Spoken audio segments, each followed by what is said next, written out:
2014 pour sensibiliser les jeunes aux risques auditifs sans bien sûr être alarmiste. Ça a été monté avec Agisson, le PRMA, l'ARS à l'époque.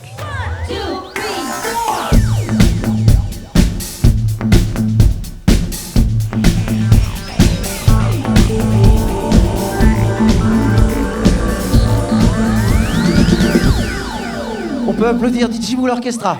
Bonjour à toutes, bonjour à tous. Vous êtes là pour assister à une conférence en musique, une conférence musicale, si je puis m'exprimer ainsi, sur le thème de Sonorama. L'option qu'on a choisie pour Sonorama est de faire les concerts principalement dans des salles de musique actuelles ou des lieux adaptés pour pouvoir montrer clairement le son dans son ensemble.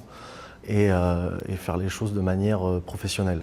On parle de son, on va leur faire écouter des sons. On parle d'un instrument, on joue des instruments pour qu'ils comprennent.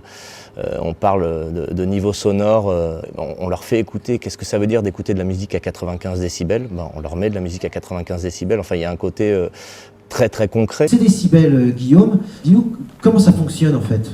Alors c'est un principe de calcul sur une base logarithmique. En fait, quand on va doubler la sensation de volume pour écouter quelque chose 2 fois plus fort, on va juste augmenter de 3 décibels.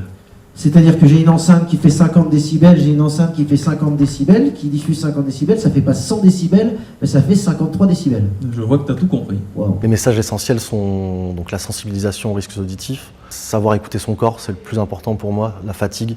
Quand on est fatigué, on a plus de risques à s'abîmer entre guillemets les oreilles, se protéger. Et les temps d'écoute, c'est hyper important de savoir faire des pauses. Toute l'audition que l'on va perdre à cause de pratiques mal encadrées, on ne la regagnera jamais. Pour le public qui est là, ou quand on est musicien, il y a des moyens de protection. Toi, Étienne, étant professionnel de la profession, un régisseur dans les locaux de répétition et enregistrement à la Nef, qu'est-ce que tu proposes? Alors on vous a distribué des petits bouchons, donc ça c'est les premières protections qu'on trouve gratuitement souvent dans les salles de concert. Je faisais déjà très attention, je mets souvent des bouchons d'oreille quand je vais écouter quelque chose quelque part et je fais souvent des moments de pause. Je pense que je ferai plus attention avec les écouteurs, oui. Ça serait intéressant effectivement que chaque année, moi j'ai 14 classes de seconde par exemple dans mon établissement, que mes 14 classes de seconde puissent bénéficier par exemple d'un spectacle comme Sonorama qui va permettre effectivement d'expliquer les enjeux par rapport aux risques auditifs. Et chaque année, comme ça, si on reconduit, on sensibilise en fait tous les élèves qui sont passés dans l'établissement.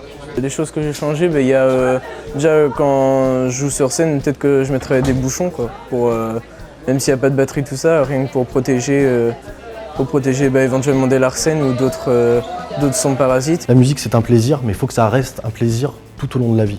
Et du coup, faut savoir se protéger au bon moment, c'est le plus important.